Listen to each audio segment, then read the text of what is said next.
Hey everyone, welcome back to our channel. So in today's video, I'll show you how you can easily recover your deleted videos on TikTok. For that, let's go ahead and simply open TikTok application in your mobile device.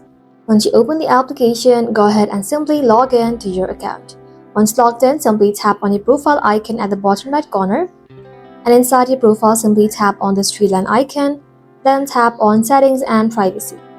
Just like that, scroll below, and then under content and display, you'll then be able to find activity center. Tap onto it, and then inside here, you'll then be able to find an option that says recently deleted. Scroll below and then simply tap on recently deleted.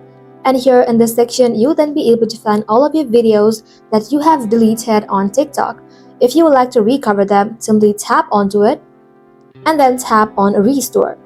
Just like that, tap on restore again. And as you can see, it's already been restored. So let's go ahead and check on our profile. And as you can see, we have our video right over here. So that is simply how you can recover your TikTok deleted videos. Thank you all for watching the video till the very end and stay tuned until our next upload.